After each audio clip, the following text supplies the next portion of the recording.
Boa noite, igreja, graça e paz a todos, em nome de Jesus. Mais uma vez, sejam todos bem-vindos nessa noite abençoada.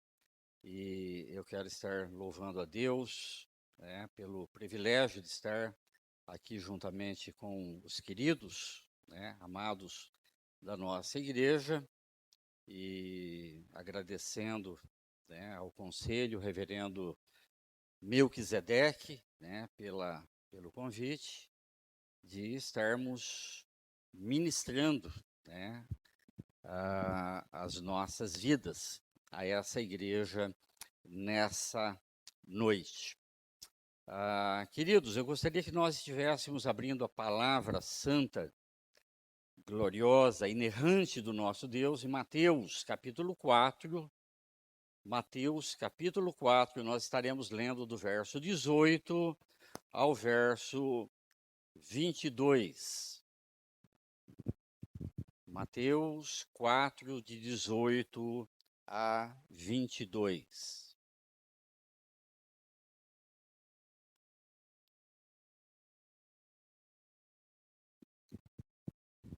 Todos encontraram? Se você não encontrou, pode acompanhar no telão, na projeção. Diz assim a palavra do nosso Deus. Caminhando junto ao mar da Galileia, viu dois irmãos, Simão, chamado Pedro, e André, que lançavam as redes ao mar, porque eram pescadores. E disse-lhes: Vinde após mim, e eu vos farei pescadores de homens. Então eles deixaram imediatamente as redes e o seguiram. Passando adiante, viu outros dois irmãos, Tiago, filho de Zebedeu, e João, seu irmão, que estavam no barco em companhia de seu pai, consertando as redes, e os chamou. Então eles, no mesmo instante, deixando o barco e seu pai, o seguiram. Vamos todos estar lendo o verso 22? Vamos lá? Então eles, no mesmo instante, deixando o barco e seu pai, o seguiram. Vamos orar mais uma vez. Pai de toda suficiência, de toda graça. Nós, ó Pai, abrimos, ó Pai, não somente a Tua palavra, mas neste momento os nossos corações. E pedimos, ó Deus, em nome de Jesus, pela mediação, ó Deus, do Teu Espírito, que o Senhor esteja aplicando, ó Deus, levando, Senhor, ó Deus, a Tua palavra, ó Deus, e que ela esteja fazendo guarida nas nossas vidas, levando cada mente, cada alma, ó Deus, em obediência, ó Deus, a Tua palavra, e que ela cumpra, Senhor, nessa noite, a Tua vontade sobre a vida da Tua igreja. É o que nós te pedimos, em nome do Senhor Jesus. Amém. Queridos, muitos de vocês aqui nessa noite, talvez todos, viverão uma vida comum no seu dia a dia, semana após semana, ano após ano. Continuarão a levantar de manhã, como farão amanhã de manhã, ir para o trabalho, aqueles que trabalham, aqueles que estão aposentados, ficarão em casa buscando algo para fazer, almoçarão, alguns voltarão do trabalho, chegarão ali às 6h, 7, 8 da tarde, volta para casa, vai para a cama e no outro dia farão tudo novamente.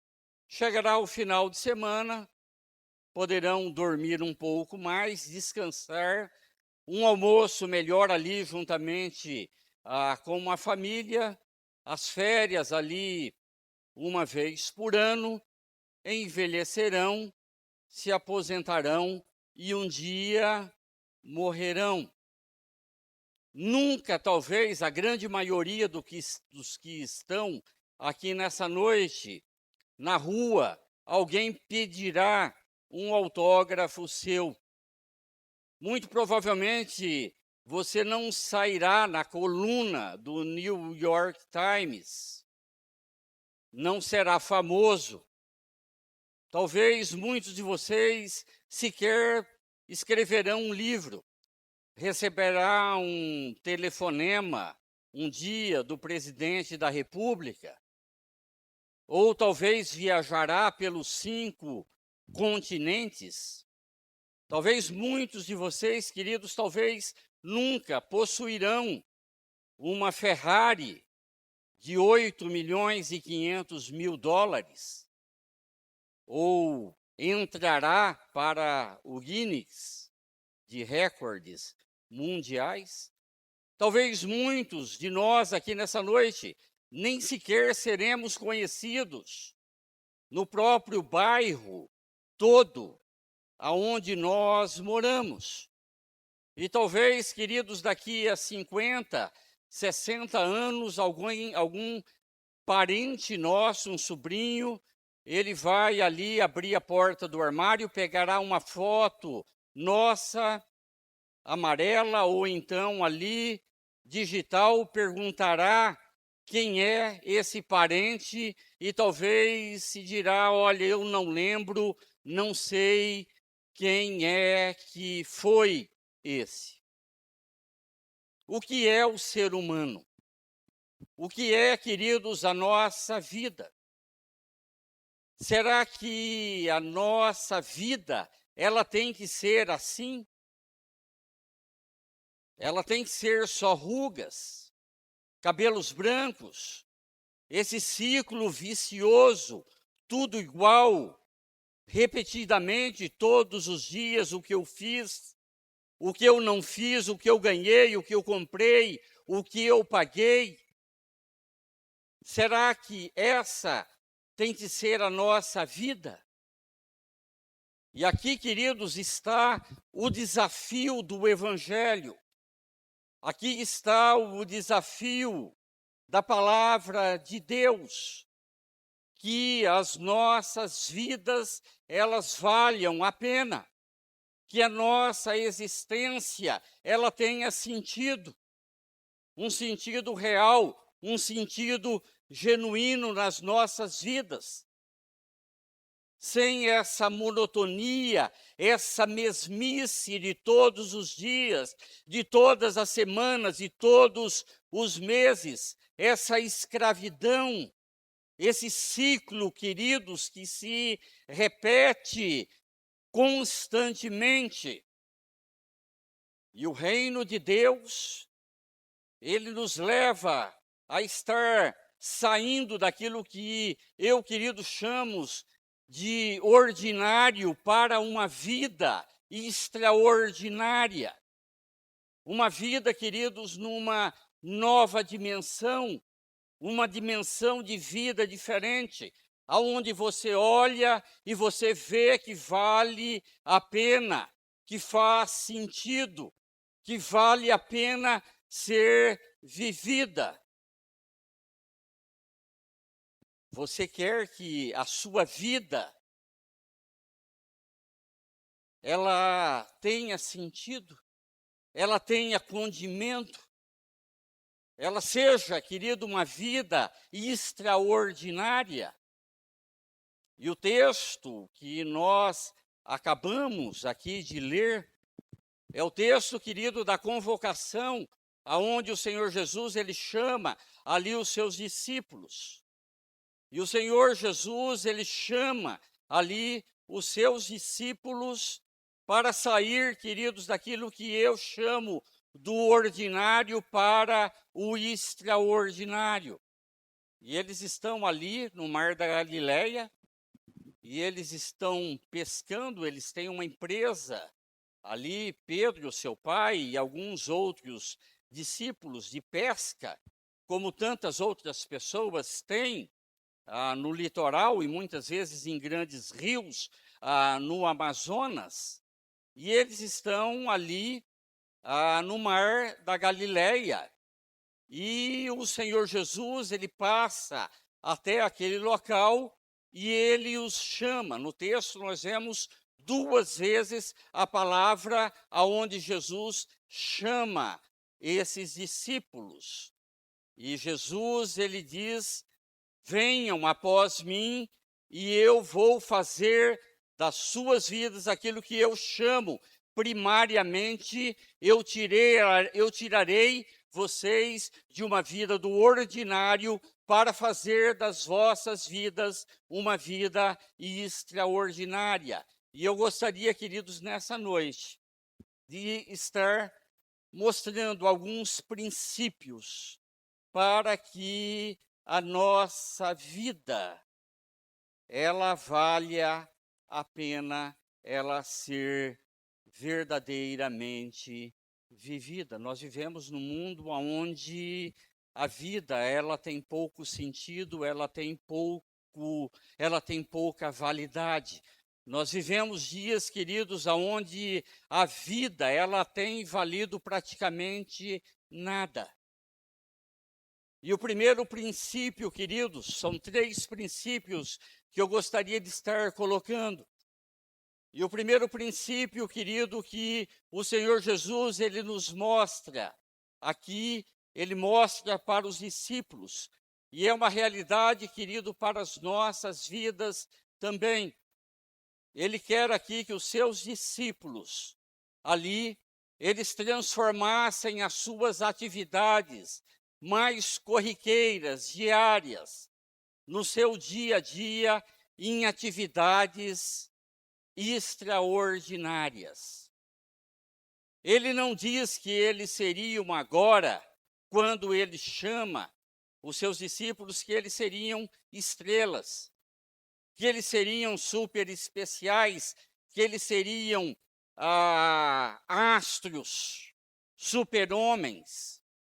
Não, eles continuariam ali, queridos, sendo pescadores, na atividade que eles faziam, mas agora eles seriam pescadores com uma dimensão eterna. Eles continuariam, queridos, as suas atividades, eles não parariam, mas as suas atividades diárias, corriqueiras, do seu dia a dia, da sua existência, elas, a partir de agora, elas teriam uma dimensão não apenas terrena, não apenas, queridos, nesse mundo, mas elas teriam uma dimensão eterna. Eles teriam os mesmos problemas, talvez até mais problemas. Eles continuariam com dificuldades, com obstáculos. Mas ele diz que eles agora, eles seriam pescadores de homens. A mesma atividade, o mesmo viver diário, só que numa dimensão eterna.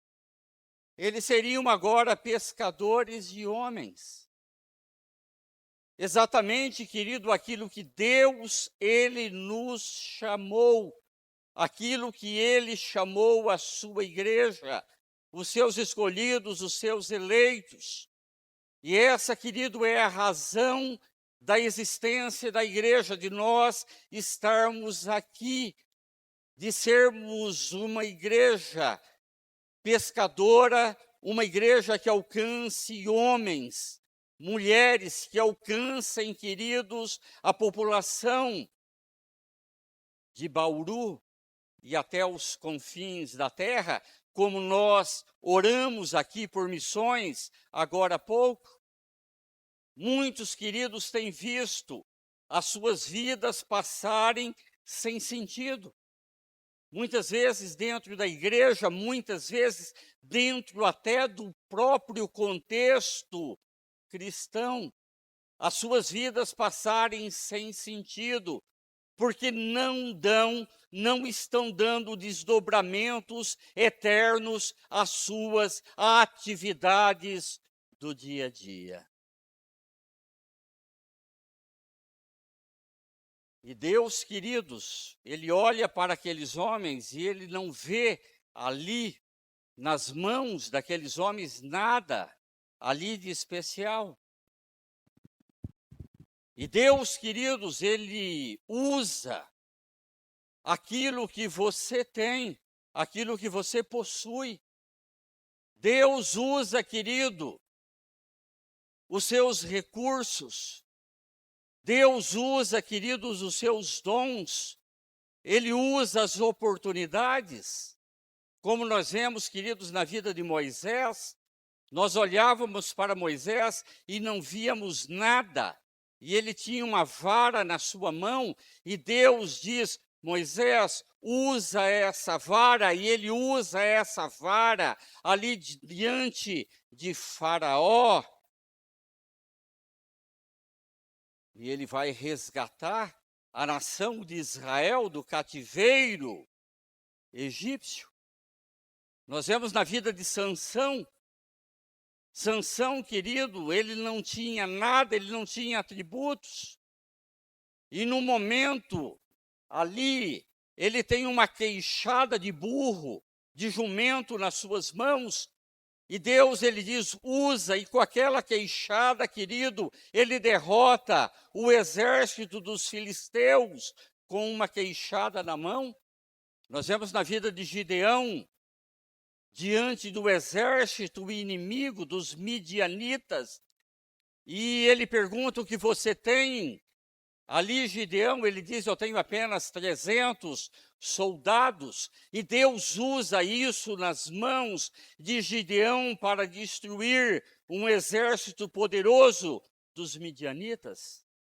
Nós vemos, queridos, na vida de Davi, um jovem mancebo, um jovem tenro, como os nossos adolescentes, ali no pujor, ali da sua juventude, diante de um exército, diante de Golias, e Deus ali pergunta o que você tem nas tuas mãos. E ele diz, olha, eu tenho uma funda, eu tenho um estilingue de 5 pedras aqui do ribeiro. E Deus, queridos, ali, ele destrói Golias, ele vence o exército, querido, ali dos filisteus, através de Davi, com uma funda e 5 pedras. Nós vemos na vida dos discípulos, e um jovem que estava ali com os discípulos, e uma multidão para ser alimentada de 10.000 pessoas, e eles perguntam o que vocês têm nas mãos, e eles dizem, eu tenho apenas 5 pães e 2 peixinhos, e ele diz, é isso que eu vou usar, e aquela multidão, ela é saciada através daquilo que eles tinham ali nas suas mãos. E talvez você diz, eu não tenho talento nenhum, eu não tenho capacidade, eu não tenho recursos, eu não tenho muita coisa para ser usada. Mas, queridos, você tem inteligência, você tem boca, você tem mãos, você tem perna, você tem dom. Você tem o seu trabalho, você tem os seus vizinhos, você tem os seus amigos, você tem os seus relacionamentos. E Deus, ele pergunta o que é que você tem nas suas mãos. Não há ninguém aqui dentro nessa noite que não tenha nada nas suas mãos. E o Senhor pergunta ali para Pedro, Pedro, o que é que você tem nas suas mãos? Eu tenho um barco, eu tenho redes. E Deus diz, é disso que eu preciso. É disso que você tem em mãos. E para ser, querido, um pescador de homens, você não precisa ser um astro, você não precisa ser anormal, faça apenas aquilo que está nas suas mãos. Eu lembro muito bem, quando tinha 19 anos de idade, eu estava na Bahia, trabalhava na Bahia, do Paraná eu fui para a Bahia, e eu trabalhava ali numa grande rede de lojas e departamentos, e naquela rede começou a trabalhar um jovem, praticamente da mesma idade, viciado em drogas, conhecido na cidade inteira, um jovem que motivava, que andava ali com a filha de vereadores do prefeito, influenciando, era conhecido na cidade inteira por usar ali, muitas vezes traficar, e ele começou a trabalhar, e eu me coloquei do lado dele, queridos. Eu não tinha nada em mãos,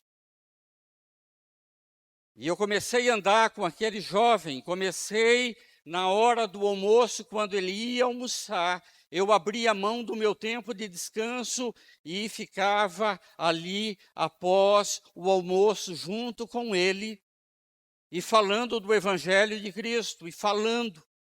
Aonde ele estava, eu estava. E ele foi tendo fome, ele foi tendo sede, até o ponto desse jovem querido, ele se converter, e ele se converteu naquela cidade. E aquela cidade inteira, ela foi impactada por a vida daquele jovem que se converteu, que mudou, que transformou. E aquele jovem, a partir daquele momento, querido, com a Bíblia na mão, ele impactou a vida de outros jovens, queriam saber o que havia acontecido na vida do Roberto, a mudança que havia acontecido na vida do Roberto.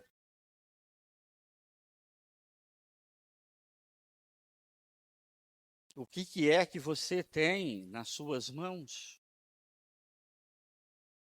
O segundo princípio, querido, não somente estar transformando as suas atividades corriqueiras em atividades extraordinárias, mas Jesus chama aqui para que os seus discípulos façam de Jesus, dele, a paixão das suas vidas. A paixão da vida daqueles discípulos era o barco, eram as redes, eram os peixes, era aquilo que eles podiam produzir. E Jesus diz: vinde após mim, e eu vos farei. E nós vemos, queridos, que não é Pedro, não são os discípulos, não é a capacidade, não é aquilo que havia ali inerente nas vidas deles, mas é Ele, o Senhor, quem capacita, é Ele quem dá condições, é Ele, querido, que treina, e Ele treina, é Ele quem provê os recursos, é Ele quem provê os meios. E no verso 20, diz que imediatamente eles deixaram tudo. Eles deixaram pais, famílias, eles deixaram segurança, eles deixaram o conforto. E eles fizeram agora, querido, de Cristo, o Deus encarnado, o Deus que veio entre nós, a paixão, a motivação das suas vidas. Como a própria parábola que o Senhor Jesus ele conta daquele homem que era negociante de pérolas, e ele encontra uma pérola de grande valor, uma pérola singular, e diz que ele deixa todas as demais para possuir aquela pérola que era preciosa, como aquele homem também, que ele encontra num campo um tesouro escondido, e diz que ele vende tudo que tem, ele se desfaz de tudo aquilo que ele possui para comprar aquele campo e ter aquele tesouro. E aquele tesouro era Cristo. E agora é a motivação da sua vida, é a sua paixão, é a sua motivação. E Deus, queridos, Ele nos chama para que nós estejamos deixando, querido, todo o comodismo, toda indiferença, toda preguiça, para que Deus Ele possa estar nos guiando, para que Ele possa estar nos usando, deixando toda a apatia. Jesus, Ele diz aqui para os seus discípulos, que o evangelismo, que missões, que nós estarmos em primeiro lugar, querido, ganhando, alcançando a nossa cidade, Bauru, que nós estejamos alcançando aqueles que estão ao nosso redor, é fruto da nossa intimidade para com Ele. Venha após mim, venha após as minhas pegadas. Seja íntimo. E é interessante que quando Jesus, ele ora a noite toda para ali chamar os seus discípulos, diz que ele desce depois de uma noite de oração e ele passa chamando os seus discípulos e diz que em primeiro lugar para que os seus discípulos estivessem com ele. Ele não os envia a pregar, Ele não os envia em missões, Ele não os envia a fazer nada, mas diz que em primeiro lugar para que estivessem com Ele. Intimidade com Ele, relacionamento com Ele, intimidade com Ele, queridos. É andar em sintonia com Ele. Em sintonia com o coração de Deus, ouvir a sua voz, as minhas ovelhas, elas ouvem a minha voz e elas me seguem. Elas jamais seguirão do estranho, mas elas virão após mim, porque elas me conhecem. E esse, querido, é o verdadeiro amor, é o deleite de fazer de Jesus o deleite, o prazer da sua vida, o seu refúgio, a sua salvação. Eu costumo dizer sempre, queridos, que é possível você ser budista sem nunca ter conhecido Buda, você ser espírita sem nunca ter conhecido Kardec, você ser alguém do islamismo sem nunca ter conhecido Maomé, você ser um shintoísta sem nunca ter conhecido seu fundador, mas você não pode ser cristão. Você não pode ir após o Senhor Jesus sem uma intimidade, ser em primeiro lugar íntimo dele, sem um relacionamento com ele. Você não pode ser um cristão sem um relacionamento com Ele. E é isso que Ele está dizendo. Não é só doutrinas, não é só princípios, mas é uma relação íntima com Ele. E nessa relação, você sai do ordinário e você passa para o extraordinário. E Jesus chama e tira aqueles homens e os chamou para, em primeiro lugar, estar ali juntamente com Ele. Qual é a paixão da sua vida? Qual é a motivação da sua vida? O que te faz levantar de manhã? O que te faz ir dormir em paz? O que te move, querido? O que é que te move? Vinde após mim. Em terceiro lugar, o Senhor Jesus não somente chama ali para fazer as suas atividades corriqueiras e transformá-las em atividades que tenham uma dimensão eterna. Não somente para fazer de Jesus a paixão, o amor das vossas vidas, mas em terceiro lugar, para que os seus discípulos, eles vivam em função da causa de Cristo. que vivam em função da causa de Cristo.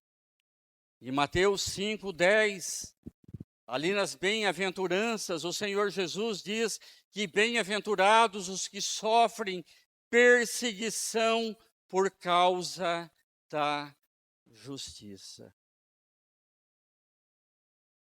Bem-aventurados e felizes são aqueles que pela minha causa sofrem perseguição, pela causa da justiça de Deus. Os que por minha causa, a causa do Senhor, a causa de Cristo, a causa de Deus. E hoje nós vemos, queridos, no nosso mundo, quantas pessoas vivendo por tantas causas. A causa dos animais, eu acho que é legal, até na minha igreja tem 2 jovens lá que trabalham, cuidando de animais. Mas há pessoas, queridos, que fazem disso a causa da sua existência. O desmatamento, o lixo urbano, um filho que foi assassinado, a política, algo social, fazem disso, queridos, e vivem por essa causa, em função dessa causa. E Jesus, ele diz que bem-aventurados são aqueles que vivem, sofrem pela minha causa, a causa de Cristo. Abraçar, querido, uma causa. Abraçar, querido, a causa de Cristo.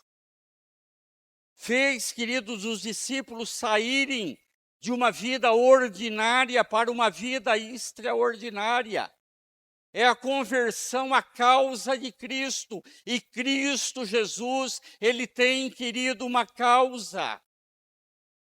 Não é só a salvação. Sim, a salvação. Não é só a doutrina, não é só emocional, o propósito da nossa existência, queridos. Eu existo e vivo pela causa de Cristo.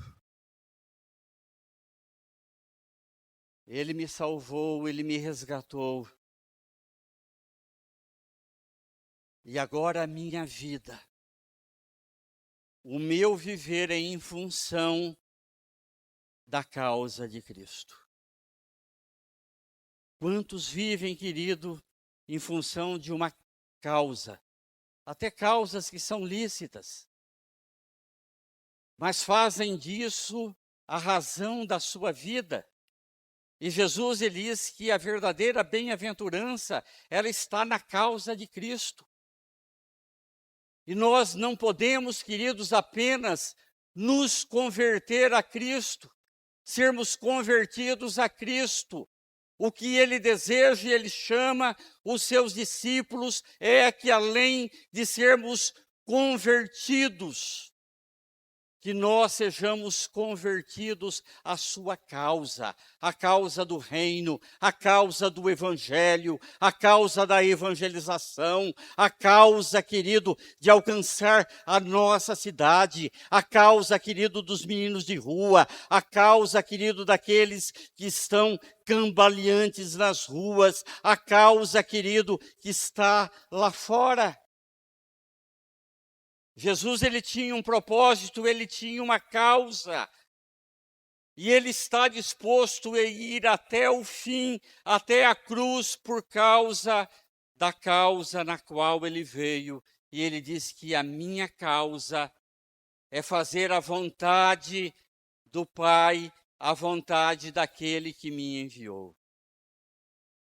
Eu acho muito interessante quando Jesus está ali, à beira do poço de Jacó, evangelizando, falando ali com a samaritana, e os discípulos chegam da cidade ali, já haviam almoçado e disse: Senhor, o Senhor não comeu nada? O Senhor não deseja que nós vamos em algum local e trazemos alguma coisa para o Senhor comer? E o Senhor Jesus, ele responde que a minha comida e a minha bebida é fazer a vontade do meu Pai. É aquilo que me sacia. É a razão da minha existência. E a sua causa, ela vai até a cruz. E ali ele diz que não seja feita a minha vontade, mas que seja feita a vontade do Pai. E ali na cruz do Calvário, ele bebeu, querido, o cálice da ira de Deus que havia contra nós, todo pecado, toda mácula, toda gota, queridos, de cada pecado que caiu no cálice da ira de Deus. E ele diz: Pai, é tão amargo, eu tenho que beber esse cálice. E é tão difícil, e não era a morte, não era ali o sacrifício, não era o sofrimento, mas era ali na cruz do Calvário se tornar maldito, ali separado do Pai, ali beber o cálice, ali se fazer pecado maldito por nós em nosso lugar. E ali ele bebe. Ali, querido, ele toma os nossos pecados, as nossas dores. Assim como diz Isaías, que o castigo que nos traz a paz estava sobre ele, e ele foi castigado. Ele bebeu até a última gota, o cálice da ira de Deus pelos nossos pecados, e ele diz: está consumado, está pago, está quitado a dívida que havia contra eles. Eu paguei, eu cumpri, está pago. Ele cumpriu a causa do Pai até o último momento. Nós vemos que o apóstolo Paulo, querido, ele não somente falou, mas ele viveu pela causa de Cristo. Em Atos 20, ele diz que Paulo, ali impelido pelo Espírito, ele diz: eu não sei o que vai me acontecer amanhã, só sei que o que me esperam são prisões e tribulações. Em nada tenho a minha vida preciosa, contanto que eu cumpra com alegria a carreira que me está proposta, a causa de Cristo. Que eu cumpra até o fim. Que eu viva e cumpra a causa de Cristo até o fim. Paulo vai apaixonado ali pela causa do Evangelho, queridos. Tão apaixonado que, preso em Roma, Paulo escreve em Filipenses a carta da felicidade. Alegrai-vos no Senhor, outra vez os digo, alegrai-vos. E aquilo que nos alegra, que nos traz satisfação, que nos faz, igreja, verdadeiramente bem-aventurados, é estarmos vivendo e cumprindo a causa de Cristo. Qual é a tua causa?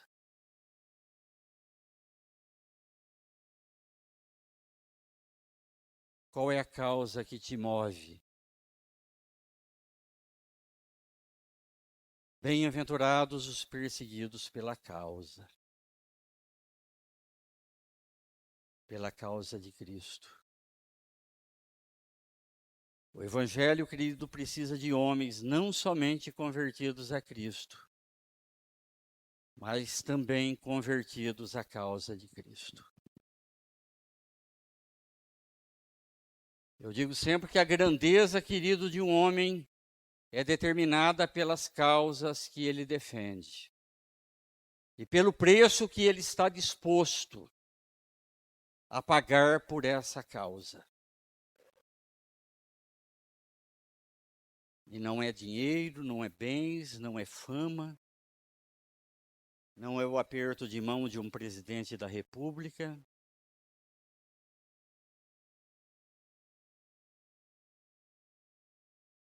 Qual é o preço que você está pagando pela causa de Cristo? Preço que nós pagamos em oração, em participar de reuniões, nos envolver com a igreja, fazer algo e estarmos envolvidos, queridos, nessa causa. É uma coisa interessante que todos nós somos iguais, nós somos diferentes, temos apenas algumas diferenças. Todos nós salivamos, comemos, vamos ao banheiro, dormimos. Todos nós somos iguais.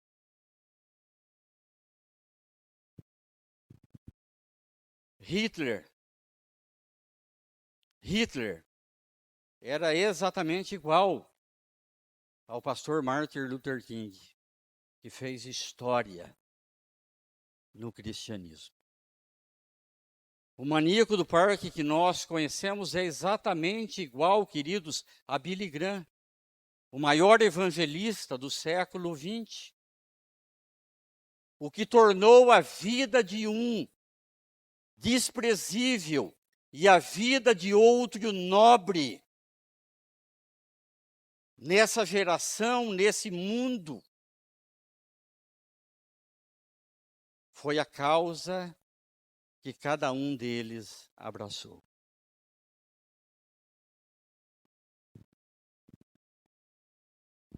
Qual é a causa que você tem abraçado? Você está vivendo no ordinário ou no extraordinário? Você quer uma vida extraordinária? Amém? Eu quero.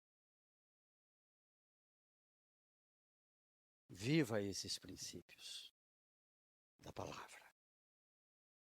Transforme cada uma das suas atividades, por menor que seja, queridos, as mais comuns, em atividades que ela tenha uma dimensão, uma projeção para a eternidade.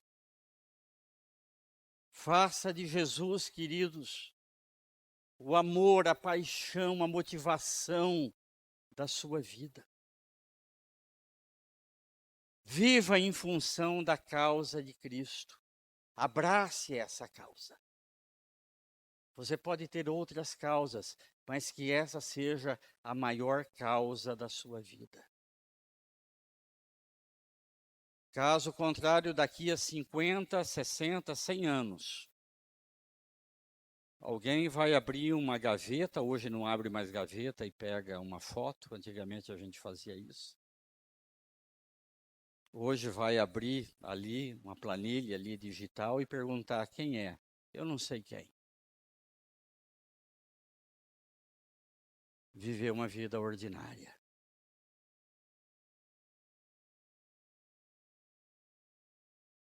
Mas daqui a 60, 100, 150 anos, quando alguém olhar para a sua vida e perguntar quem é esse?